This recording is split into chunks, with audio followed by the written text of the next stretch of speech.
Kohli, who is BJP leader, Hari Kishore Singh, JDU leader, and D. Raja, National Secretary, CPI. I welcome you all to Newsnight.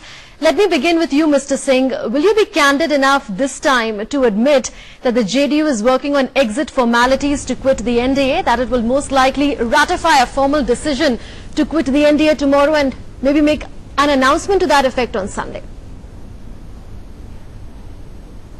No, we are meeting on Sunday to discuss the situation and consult all important leaders in the state, and we can come to some conclusion. The president, JDU president, is also coming from Delhi tomorrow, and he will we will have his input in the discussion, and we will come to the conclusion as and when the situation arises. Mr. Singh, why are you not ready to reveal much? Because there are other leaders who are more open and more direct than what you are being tonight. Shivanand Tiwari, JDU spokesperson, has said today only a miracle can save the JDU-BJP alliance. He had earlier said that had Sardar Patel been alive, then he would have held Narendra Modi by his ear and pulled him out of power. Not just that, Agriculture Minister of Bihar, a JDU leader, Narendra Singh, has said that the BJP leadership is in the hands of a tainted person. They want to continue with their fundamentalist politics. JDU will not tolerate this. Why are you being so cautious? No, we have been in alliance with the BJP since last 17 years, and in Bihar. I'll go to Nalin now. Nalin, why are top BJP leaders working the phone lines and having meetings with top JDU leaders when you cannot give JDU the needs that you will stop Narendra Modi in his tracks? He is not the de facto prime ministerial candidate of the NDA. Why aren't you giving that assurance? Well, I think I can only take that as a suggestion from your side. What our party would decide is something that our party leadership would decide.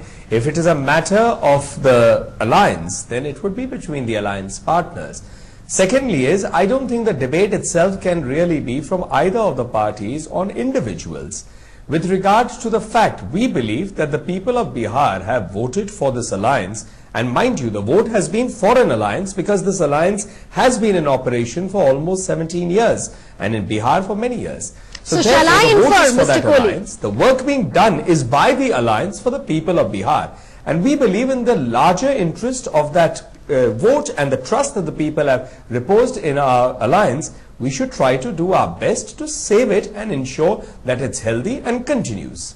Reminds me of what a Gujarat minister has said of the BJP, that if Nitish Kumar chooses to walk out of the NDA, he should go in for a fresh mandate, because this mandate was for BJP and JDU together. Are you suggesting that?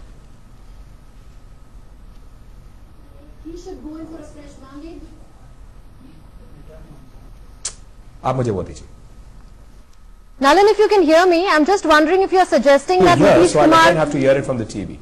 Should go for a fresh mandate if he chooses to walk out of the NDA, because as you said, this mandate is not for JDU alone, but for JDU and BJP. Should he go to polls then?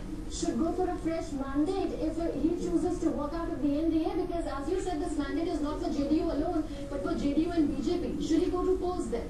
Well, certainly our alliance is still there, and till there is something that changes. I think it might be seen in nature of an action-reaction, but I think if we are being reticent about it, if we are being cautious, the reason is simple, that in the JDU, Mr. Sharad Yadav, their president, has said that ultimately don't go on the statements of others, we will discuss it.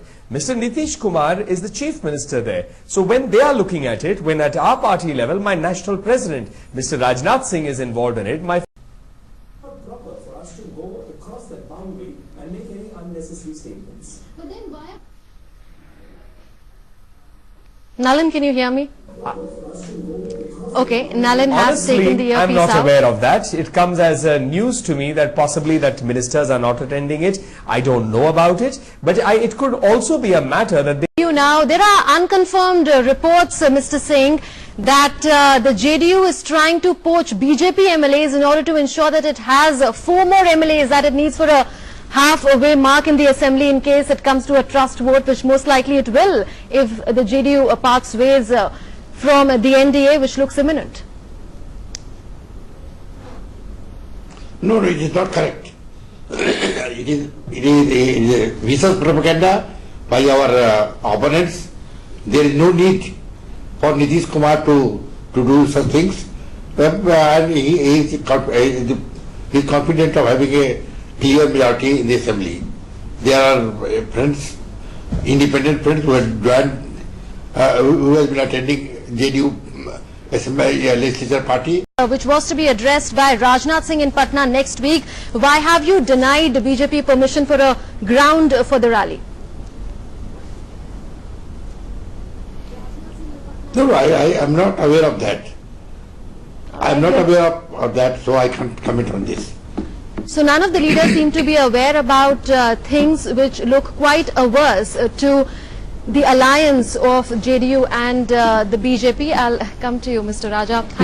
Of churning is happening within the NDA. Some would say some churning is happening also in the UPA. But today, in BJP and BJP-led NDA, allies one after another are leaving these principal parties. So is the left looking at the option of joining a third front? No, third front, it is not the question of naming third front or federal front. Any third alternative which does not have BJP and Congress? Let me explain the left understanding of the situation and left's initiative. To intervene, then you complete your sentence. Many would say that the left is taking a position like this because Mamata Banerjee had floated the idea on Facebook first of a federal front, and obviously if a front has Mamata Banerjee, it won't have the left with it. So left is now looking at its option, which is a third front. No. You are wrong, totally wrong.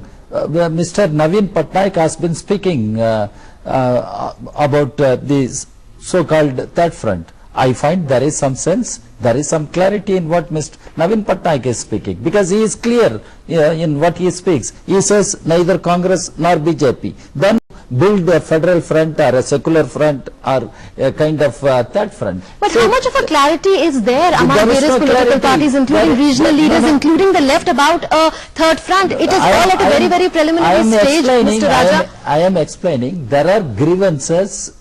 No. The question of grievances does not arise. There is no clarity. There is no structure in place. One does not know who will be its preeminent leader. What is its common agenda? That's why you are also confusing the whole situation in the country. You don't allow people to understand what is what these parties are doing now. So allow the people to understand. Now the problem is there are grievances with some chief ministers. They think the Congress-led UPA 2 government is giving them a stepmotherly treatment, particularly the non-Congress governments. There are grievances and genuine grievances maturing enough. Only if you offer some clarity to the voter understand, Mr. Raja. We have been saying, the left parties, we should strive for building a non-Congress, non-BJP alternative. You are being approached by Mamata Banerjee as well as Naveen Patnaik. Is it time now for you to quit the NDA and join a third front? And is Nitish Kumar wanting to be a central force, not a regional force anymore? No, it will depend on the BJP's attitude, final decision whether BJP is coming to what Shalaj Yadav has said, to the understanding which was given at the formation of the NDA by as Hari Kishore Singh for dismissing all talk about the third front. But the fact is that it has been a reality in the past. It happened in 1989, it happened in 1996. Questions though are being raised over whether, if there is a third front government, can it really be propped without the support of a mainstream political party, and how stable will it be? But what we are definitely sure is that the BJP-JDU alliance may not last beyond this weekend. We'll come to a break now, but remember you can catch all the latest news from the world of politics, sports and business at DD News Twitter handle. It is DD News Live round the clock. We'll be back in just a bit.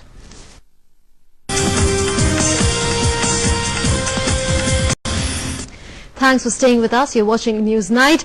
In a DD News exclusive, Congress General Secretary Digvijay Singh has said that the Congress would prefer Lalu and Paswan over Nitish Kumar. He was speaking to News Night editor Sanjeev Srivastava. Digvijay Singh, thank you for joining us, sir. Claimed that the oil and gas import lobby has been threatening the country's petroleum ministers. This has unleashed a flurry of reactions from across the political spectrum, all linked to the government's bid to revise gas and coal prices, a final call on which would be taken next week. as they were trying to march to the Andhra Pradesh Assembly to press their demand for a separate state. Chalo Assembly echoed in the streets of Hyderabad. Students. We'll be back in just a bit. There's a lot more waiting for you on the other side of a short break.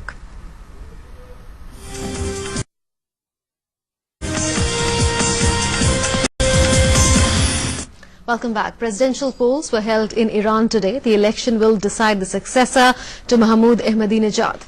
The country's ultra-nationalist ruler pursuing a nuclear program staunchly opposed by Western powers. Western powers have said that the election is controversial with little transparency. But Iran's supreme leader, Ayatollah Khamenei, has dismissed all skeptics. The result of the voting is likely to be known in a little over a week's time.